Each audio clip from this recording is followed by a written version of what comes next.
Hi everyone, I'd like to introduce you to a concept called service learning. Many of you guys may have already been involved in various forms of service learning. This is often more actively used in college than it is in K through 12, but it can be used in K through 12. The idea is to deeply connect classroom learning with activities in the community.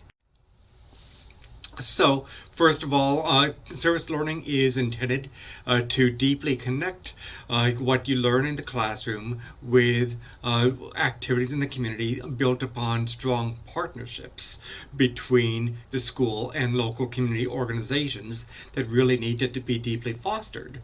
Service learning is very time consuming initially to set up by either the teacher or the school, and it really involves very trusting relationships between community groups and the school and community groups and the teacher. But once it is set up, it can really benefit the students because students get activities that are much more meaningful to them than just simply sitting around in a classroom, for instance. So service learning draws on experiential learning theory, which is in turn very much constructivist. It's very much drawing on the philosophies of John Dewey, and it's very much similar to what you've been learning about in this class with sociocultural learning theory under Lev Vygotsky. It's the idea that we learn from concrete experiences, that what we learn is very much influenced by our social interactions. We reflect on these concrete experiences. Then through these reflections on our experiences, we draw deeper meaning making. And so learning is not something that's isolated cognitively, it's deeply connected to the social world. And in turn, our learning becomes even more deep as we take action. And service learning and experiential learning theory is deeply embedded in the idea of taking action to improve your practices and what you do, whether it is your practice of being a teacher or your practice of being a scientist or whatever. So you can see the experiential learning cycle that you would want to walk your students through, where your students have concrete experiences out there in the community. They reflect upon their experiences.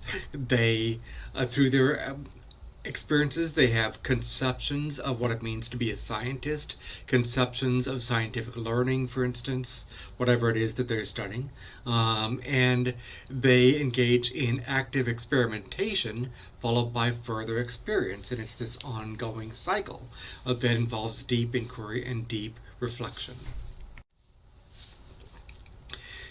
Experiential learning theory is based upon the idea that learning is best when it's a process of connecting knowledge of what you learn in the classroom with deep learning experiences and deep activities. Learning is not passive, in other words. And as a teacher, you would want to continually assess the progress of your students as they progress through each stage of that cycle. The teacher flexibly takes on various roles. Sometimes you facilitate the students' learning by basically being a guide and stepping back. Sometimes you would engage in direct, very explicit and systematic instruction as the expert. Sometimes you would assess their learning as the evaluator, and sometimes you would basically coach them along and give scaffolding and tips and cues along the way. The type of role that you take on as a teacher needs to be very flexible based upon where the student is currently at. And it's very much asset-based rather than deficit-based. We've talked about that a little bit before in this class, but asset-based instruction is, in essence, the idea that you look into figuring out what are the strengths, what are the prior knowledge, what are the assets that the students bring into the classroom as well as the community brings in to the classroom, and you draw upon those. It doesn't mean that you're blind to the idea that students have room for improvements. Of course we know that too, but you teach to and through their strengths and interests and passions. Same thing goes for the community. And so there are three important concepts that you want to draw upon as you work with the community as a teacher. You want to give recognition to these strengths that exist in the community, as well as the interests and passions that exist in the community. Recognize them as very valuable. Then you collaborate through your partnership with the community to improve the community as well as to improve student learning. It's this mutual beneficial relationship. And you work in solidarity with common goals with community members as you establish the service learning projects for your students to participate in, and as you work with your students. What I mean by recognition with the community is, again, you recognize and seek out an understanding of diverse practices and strengths that exist in the community, linguistic strengths, cultural traditions, this reservoir of knowledge that might be had within various peoples in the community that you can tap into to enrich your curriculum and your teaching in the classroom. Linguistic strengths is very important. Too many times in a deficit model, teachers might work with a community group that is oftentimes maybe their first language is something other than English, Spanish, or whatever. And you look at that as a deficit model, right? But as a strength, you look upon the strength that you can draw into too.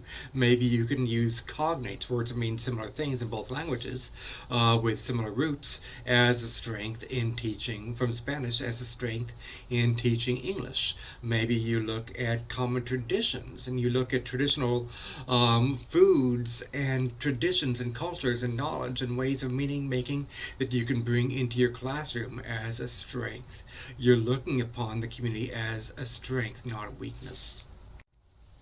Collaboration means true partnerships with the community organizations and community members to strengthen your curriculum in this classroom and to strengthen the learning of your students. Oftentimes, you might even, if you're really ambitious, conduct research in collaboration with the community members to find out these strengths. This might involve deep observation through methods called ethnographies, or this might involve a case study where you basically investigate the effectiveness of something. And you stand in common cause with the community. The community members are your partners in educating your students. In closing, this week you guys are reading a short piece about a service learning and project-based learning project that I was involved in St. Louis while I was at Harris-Stowe State University. An important thing to note is that this benefited both the university as well as the local community as it was intended to. The pre-service teachers participating in this project were all undergraduate elementary majors. They were taking a block of 3 literacy courses geared toward elementary literacy instruction. Dr. Walls would teach some, I would teach some, and sometimes we would co-teach together. We actually really enjoyed co-teaching together. We used to kind of compare it to playing jazz together, if that makes sense. We enjoyed playing off each other as we were co-teaching with our ideas and our instructional techniques, kind of like the way jazz musicians used to do it. It was really fun. I miss it in many ways. Dr. Walls is retired these days, although she's still very active in the literacy community in, for instance, Missouri international branch of the International Literacy Association. Important to note is that while the students were learning techniques of reading to and with students in a very purposeful way, read aloud activities, vocabulary activities, comprehension activities with children, we also set up a partnership with the local community organization called Community Women Against Hardship, which has a long tradition in the St. Louis region, located not that far from where Harris-Stowe State University is located in Midtown St. Louis. And this was intended to benefit the academic performance of the children who were participating. It was meant to be very much mutually beneficial. And good service learning partnerships in the community really depend on mutual trust that's set up. And it's really not that easy to establish. I don't want to fool you on how easy it is. It's easy to say, yes, we believe in service learning, but it takes hard work. Betty Walls was friends with the director of Community Women Against Hardship over decades. There was a friendship, but also Betty Walls had built up a mutual trust between herself and other agencies and educators in the St. Louis region that went back decades. She's kind of a doyen of the local education community in St. Louis, as well as kind of a doyen of the civil rights, social justice community of St. Louis. So there was that type of mutual trust that was enacted that I just simply, being relatively new to St. Louis, um, I wouldn't have had without working with Betty, with Dr. Walls. And so that's something important that I have to stress. If you're going to do service learning out there in the community, there has to be a mutual trust. There has to be a mutual benefit that is taking place. So importantly, this project was planned very carefully. The curriculum coincided with the activities that were taking place in a very purposeful way that benefited the type of education we wanted our pre-service teachers to gain, but in order for them to become excellent teachers over the course of their careers, but it also very purposefully was intended to benefit the literacy gains of children who would come to Community Women Against Hardship. As you see in the article that you've read, or a short chapter, we did a small scale qualitative analysis of the effectiveness of this, and what we found, and it's relevant for you guys when you think about setting up service learning for yourselves or understanding service learning. Service learning needs to be very active, very ongoing, very much tied in with the curriculum. One thing that we found expressed by the pre-service teachers is that the pre-service teachers found that they did benefit in their growth as upcoming professionals as they dialogue with fellow pre-service teachers as well as with us as professors about their experiences, and this dialogue helped them to be reflective practitioners as they thought about how they would take their experiences in service learning and translate that into becoming excellent teachers in the future. They also wished they could have more service learning activities like these, and that the service learning activities taking place at Community Women Against Hardship could have been more frequent over this semester.